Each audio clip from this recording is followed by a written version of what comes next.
Bom, pessoal, voltando então, agora a gente vai entrar na parte de avaliação da condição corporal para poder finalizar esse módulo. Bom, um método importante do monitoramento do manejo nutricional é a avaliação da condição corporal. Como é que eu vou fazer isso? Atribuindo scores visuais mesmo. Então, eu padronizo uma escala, né? Na verdade essa escala já é padronizada, a gente apenas segue essa padronização. Isso aqui, essa padronização que a gente segue, ela é utilizada na pesquisa, utilizada na ciência, então tem um cunho científico por trás disso aqui. Na verdade serve para a gente comparar diferentes animais e diferentes deposições de gordura. É um sistema basicamente para mensurar a gordura subcutânea, então é o que a gente vê mesmo debaixo da carcaça do animal. No caso dos equinos, varia de uma escala de 1 a 9, onde 1 é muito magro e 9 é um animal obeso. E aí nós vamos detalhar cada um desses. Essa metodologia segue 6 áreas de deposição de gordura, que a gente acaba olhando para poder avaliar. Tem essa utilidade de pesquisa, como eu disse, de monitoramento do manejo alimentar e, basicamente, de manejo sanitário. Quase sempre que eu tenho um animal doente ou com algum tipo de patologia, esse animal tende a diminuir o consumo, esse animal tende a emagrecer. Então pode já me despertar alguma alteração ou algum problema, alguma luz vermelha que eu preciso estar atento no manejo sanitário. Bom, quais são essas 6 áreas que eu comentei? Qual que é esse padrão de deposição? Basicamente, atrás da espádua, então seria logo atrás do membro anterior aqui. Na costela, talvez seria o padrão mais prático e mais visual da gente perceber isso aqui. Na inserção da cauda, que também nos mostra um acúmulo, uma deposição de gordura visualmente bem interessante para poder decidir ou para poder classificar esse score. No lombo, que seria essa transição entre dorso, lombo e garupa mesmo. Na cernelha e no pescoço. Bom, então, tenham de ideia aqui, vamos começar no esqueleto. Pensa num cavalo que é só o esqueleto. Um pouquinho a mais do esqueleto, nós temos um cavalo muito magro. Então eu tenho uma emaciação extrema, nenhuma gordura visível na carcaça, as costelas bem proeminentes, então visualmente eu consigo ver quase todas elas. E a estrutura óssea, em geral, é facilmente visível. Então eu consigo ver a pelve, consigo ver a coluna vertebral, consigo ver os ossos da espádua, dos membros posteriores. E aí aqui mais ilustrações, por exemplo, de animais em condição corporal de score 1. Bom, evoluindo um pouquinho, ainda tem um animal magro, mas seria o score 2 de condição corporal. Ainda é um animal emaciado, com as costelas proeminentes, a gente ainda consegue ver essas costelas. As vértebras ainda são proeminentes, quase todas elas, a gente consegue diferenciar bem na coluna vertebral. Mas a estrutura óssea como um todo já é ligeiramente coberta. Então a gente já não consegue mais ver tantas proeminências, as tuberosidades ósseas, como a gente conseguia ver no score 1. Então aqui são animais que têm as costelas visíveis, têm a ossatura visível, mas já estão numa condição um pouco melhor do que aquele animal que a gente conseguia diferenciar quase todos os ossos nele. Bom, evoluindo ainda mais um pouquinho, um animal de condição corporal 3, que é moderadamente magro. Então tem uma fina camada de gordura sobre as costelas, a gente ainda consegue diferenciar o que é costela, o que é espaço intercostal visualmente. As costelas são facilmente visíveis e a inserção da cauda ainda é um pouquinho proeminente. Mas os ossos, por exemplo, da espádua, os ossos dos posteriores e da coluna principalmente, já estão um pouco mais preenchidos. Então aqui seriam situações de ilustração de animais com condição corporal 3, ou moderadamente magros. Evoluindo um pouco mais, então estamos saindo do esqueleto e vamos chegar até no animal obeso. Condição corporal 4, é um animal levemente magro, As costelas ainda são ligeiramente visíveis, eu ainda consigo separar o que é costela, o que é espaço intercostal, mas o dorso lombo agora já é coberto, então eu tenho uma transição um pouco mais suave entre o dorso lombo e a garupa e a pelve. Já tem alguma gordura na inserção da cauda, então ela já é um pouco mais preenchida. E a cernelha, espádulos e pescoço já tem um ligeiro depósito de gordura. Então a gente já começa a ter transições entre anterior, dorso lombo e posterior um pouco mais suaves. Bom, semelhante a esses animais, mas a gente ainda vê consegue diferenciar ou consegue ver um pouquinho das costelas ainda proeminentes. Bom, o cavalo 5, condição corporal 5, seria uma condição corporal média e seria o que a gente busca, um cavalo mais equilibrado.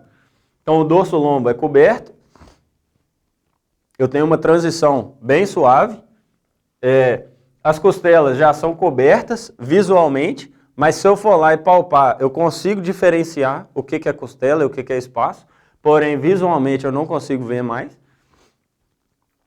Já tem uma gordura mais evidente na inserção da cauda, então já tem a inserção um pouco mais preenchida. A cernelha já é mais coberta, então também essa transição de pescoço, passando pela cernelha aqui, já é um pouco mais suave. E na espádua e no pescoço já tem uma deposição de gordura um pouco mais visível. Então aqui seriam ilustrações de animais em que a gente não consegue diferenciar costela de espaço intercostal no visual, mas se eu passar a mão aqui e palpar, eu consigo sim diferenciar o que é costela e o que é espaço intercostal. Esse seria a condição corporal média ou a condição corporal que a gente deseja na maioria dos animais. Bom, e um cavalo mais gordo do que o que a gente quer? Ele está levemente gordo.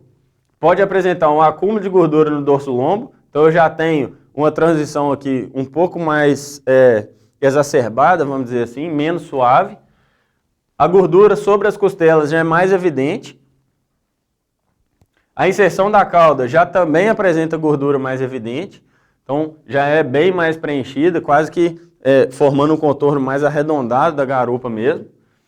E o acúmulo de gordura dos lados da cernelha, na espádua e ao redor do pescoço.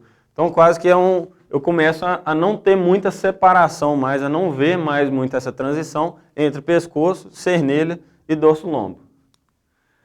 Então seriam animais ilustrados nessas fotos aqui. São animais onde as transições eu já não consigo diferenciar mais o que é pescoço, o que é espádua, o que é cernelha aqui e dorso lombo. E a garupa e a inserção da cauda já é bem mais preenchida. Então formando até um formato bem mais arredondado mesmo. Bom, o animal mais gordo ainda seria a condição corporal 7. Então ele tem uma crista já sobre o dorso lombo, já tem um acúmulo de gordura mesmo sobre o dorso lombo. As costelas já são palpadas com dificuldade, eu já quase não consigo diferenciar, ou consigo de fato palpar o osso da costela. O acúmulo de gordura é mais evidente na inserção da cauda, então chegando até dar algum aspecto de celulite mesmo. A gordura depositada na cernelha, na espádua e no pescoço, aí é muito mais evidente, dando um formato até mais arredondado mesmo na porção anterior do cavalo. Então aqui são algumas ilustrações de animais com condição corporal 7, mostrando esse acúmulo de gordura na garupa, mostrando esse acúmulo de gordura na inserção da cauda, dando esse formato bem arredondado mesmo, e nas transições aqui de pescoço, cernelha e dorso lombo, um formato ou uma caracterização aqui de preenchimento, de um formato mais arredondado. Bom, a condição corporal 8 é um animal muito gordo, chega a apresentar um sulco no dorso lombo, então tem um acúmulo de gordura formando aquele sulco no dorso lombo. Também tem dificuldade de palpar as costelas, mais do que o anterior, que seria a condição corporal 7, justamente porque o preenchimento ainda é maior. Muita gordura na inserção da cauda, gordura na cernelha e atrás da espádua bem proeminente, quase que dando uma característica, quase que dando um formato parecido com um cavalo de tração, bem gordo mesmo. Um acúmulo de gordura evidente no pescoço, então principalmente na parte de cima do pescoço e na parte de baixo também, formando um papo, parece. E muita gordura já depositada entre as pernas. Então, aqui são situações de animais com a condição corporal 8 que já estão muito gordos. E o animal obeso, por fim, seria o animal com a condição corporal 9, que tem a gordura em excesso no dorso lombo. Então, mostrando também aquele suco no dorso lombo, que é formado, às vezes, em alguns animais, até pela musculatura mesmo, mas no caso de animais muito obesos ou com condição corporal 9, também vai acontecer essa formação desse suco lá no meio. As costelas não são palpáveis, a gente pode apertar lá o tanto que quiser que não vai conseguir palpar elas. Muita gordura na cernelha, atrás da espádua e no pescoço, então formando uma coisa só, vira uma bola só. A gordura muito evidente entre as pernas e o flanco quase que totalmente preenchido. Então aqui a transição de lombo, dorso lombo aqui, costela e garupa no flanco quase que totalmente preenchida. Então aqui seria um acúmulo nos posteriores de gordura e aqui essa transição que a gente comentou no flanco bem preenchida, formando um formato de barril mesmo, um formato de uma bola que é totalmente preenchido com gordura. Bom, coisas que a gente precisa estar atento na avaliação. Essa avaliação ela deve ser visual, mas eu também devo palpar esses preenchimentos. Justamente porque eu devo buscar esses acúmulos de gordura. Tá? Tomar cuidado para não confundir esses acúmulos de gordura, por exemplo, com musculatura, porque pode acontecer. E evitar confundir ou comparar animais com conformação diferente. Porque às vezes eu tenho um animal com a garupa um pouco mais inclinada, com a cernelha um pouco mais proeminente, e não posso comparar esses animais de conformações diferentes. Lembrando que esse é um método, gente, que ele tem sua subjetividade. Aí vocês podem falar assim, mas o 4, o 5 e o 6 são muito parecidos. Sim, muitas vezes na prática, o 4, o 5 e o 6 não vão me fazer tomar uma decisão de maneira diferente.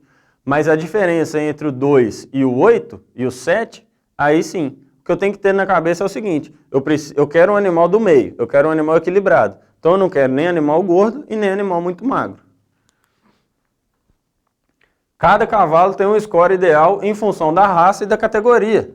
Muitas vezes isso vai variar mesmo em função de qual que é o papel, ou qual que é a função daquele cavalo, o que que ele faz, qual que é o dia a dia, qual que é a rotina dele. Por exemplo, no caso de éguas, a gente vai buscar entre 5 e 7. No caso de garanhões, entre 5 e 6, então eu não quero animais com maior deposição de gordura, quero animais mais atléticos, com maior acúmulo de músculo. E no caso dos atletas, principalmente, de 4 a 6. Nunca mais do que score corporal 6. Bom, caso eu queira aumentar, por exemplo, a condição corporal do meu cavalo, isso vai acontecer do dia para a noite? Não. Aqui nós temos, só para ilustrar, a melhora de 1 ponto de condição corporal em função dos dias.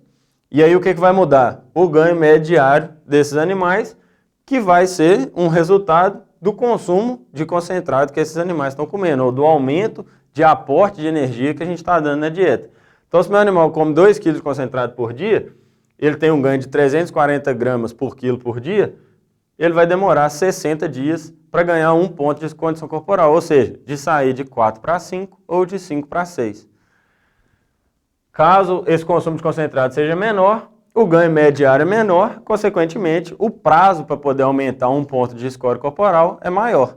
Então eu posso chegar numa situação que eu tenho até 4 meses para poder mudar de uma condição corporal para outra. Ah não, mas eu quero fazer isso muito rápido. Cuidado com aqueles limites que a gente chamou a atenção na dieta lá. Uma vez que esse é um erro que vem acontecendo ao longo do tempo, não adianta eu querer mudar ele, eu querer voltar ele de uma hora para outra. Que aí eu posso acabar sobrecarregando e posso acabar piorando a situação ao invés de melhorar. Bom, o que isso tem a ver com reprodução de égua? O que isso tem a ver com fisiologia reprodutiva da égua? Por que eu tenho que monitorar a condição corporal da égua? Reprodução entra pela boca. Então, eu tenho que manter a condição corporal da égua em torno de 5,5 e 7,5.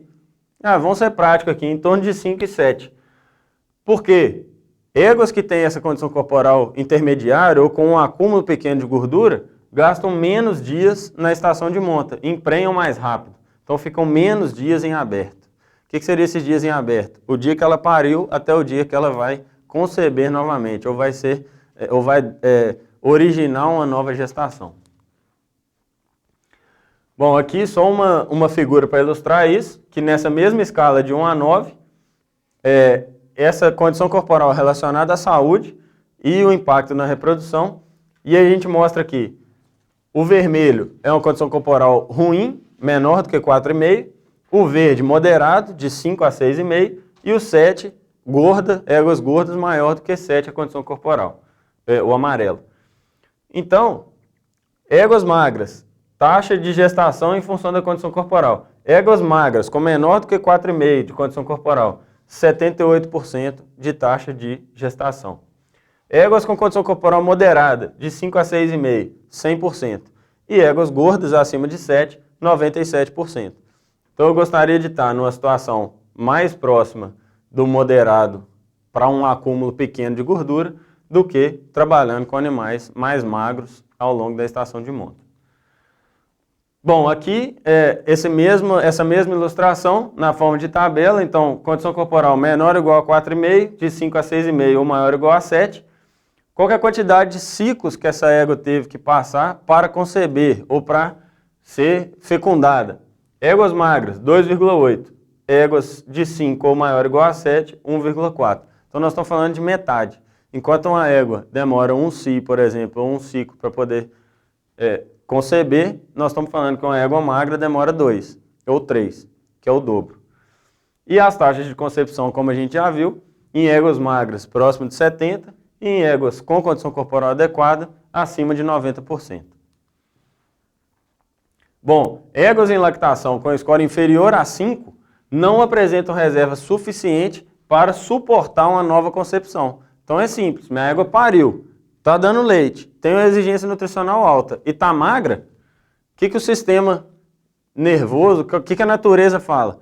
Você não está conseguindo tomar conta de você, então você não vai conceber novamente, você não vai ter uma outra cria por enquanto. Enquanto essas éguas com condição 5 ou menor, têm maior probabilidade de ficarem vazias na estação de cobrição. Óbvio, acabou a estação de monta, opa, não tem mais como emprenhar esse ano, só no próximo ano. Então, se eu tenho uma situação dessa, em que ela não consegue suportar uma nova concepção, possivelmente ela vai ficar vazia até a próxima estação do ano, ou a próxima estação de cobrição. E, no caso, se ela conseguir conceber, se ela conseguir ovular e gerar um novo embrião, se ela estiver muito magra, as perdas embrionárias são muito maiores no caso de éguas mais magras. Então eu devo sempre preocupar com a condição corporal das éguas no momento do parto e ao longo da estação de monta. Perdas de peso durante a gestação, em geral, não comprometem o peso do feto, que está lá dentro, que está desenvolvendo lá dentro, mas diminui a produção do colostro e de leite. Ou seja, minha égua pode emagrecer durante a gestação. Teoricamente sim, mas se ela parir magra, ela não vai produzir leite bem, não vai produzir um bom colostro, consequentemente vai prejudicar a criação ou esse recém-nascido que precisaria dessa plenitude de saúde dessa égua para poder criar bem esse recém-nascido. Bom, nessa tabela aqui tem as condições corporais de 1 a 9, fica aí de material de consulta para vocês, mas é só uma descrição do que a gente acabou de passar dessas condições corporais. Bom, como que eu posso estimar o peso do meu cavalo sem precisar pesar ele? Simples, eu posso ter aquela fita, posso usar ela que já vem numerada com a correlação do peso com a circunferência do peito, ou a circunferência dessa região do externo aqui, das primeiras costelas. Ou, caso eu não tenha aquela fita numerada, eu posso trabalhar apenas com um pedaço de barbante ou um pedaço de corda normal e utilizar essa formulazinha aqui, ó. O peso, então, vai ser igual a essa circunferência ou essa medida da cernelha até o externo, elevado ao quadrado, vezes o comprimento do meu cavalo, que vai ser medido aqui na articulação do húmero, no final da escápula, até a tuberosidade do isquio, que seria aquele ossinho ali perto da inserção da cauda. Então é o comprimento do meu cavalo. Bom, então essa medida em centímetros da cília, elevado ao quadrado, vezes o comprimento, dividido por um fator de correção aqui, que é 11.877. Então vamos pegar um exemplo aqui. Um cavalo lusitano que mede 183 centímetros de perímetro à volta do tórax, na região da cília, e a distância entre a ponta do ombro e a ponta da bacia é de 175 centímetros. Então nós estamos falando que uma volta, eu peguei um barbantinho, fiz uma volta na região das primeiras costelas, então eu jogo essa cordinha para lá e pego ela bem na região do externo aqui, aonde eu colocaria aquela fita que já é numerada, e após eu fazer essa volta toda, eu meço essa distância. Bom, no caso desse cavalo aqui deu 183 centímetros. Beleza, e a distância? Da ponta do húmero, da ponta do final da escápula aqui, dessa articulação, até a tuberosidade do isquio, que é aquele ossinho lá na garupa que fica pertinho da inserção da cauda. Então, no caso desse cavalo que a gente mediu, foi de 175 centímetros. Bom, utilizando essa fórmula, eu pego 183 centímetros do perímetro do peito, elevo ao quadrado, vezes os 175 centímetros que a gente mediu do comprimento. Faço essa continha na calculadora, vai dar 33.489 vezes 175, dividido por aquele fator de correção lá que a gente chamou a atenção aqui, que é 11.877. Então esse produto vai dar 5.860.575, dividido pelo mesmo fator, 11.877. Então o peso estimado desse cavalo é de 493 quilos. Então agora a gente já consegue fazer uma mensuração de peso sem precisar de balança e sem precisar de ter aquela fita numerada. Bom, o que a gente tinha para comentar sobre manejo nutricional de equinos era isso. Espero que vocês tenham aproveitado. Fiquem à vontade para enviar qualquer dúvida por e-mail ou colocar no nosso chat de tira dúvidas da plataforma. Muito obrigado e até a próxima.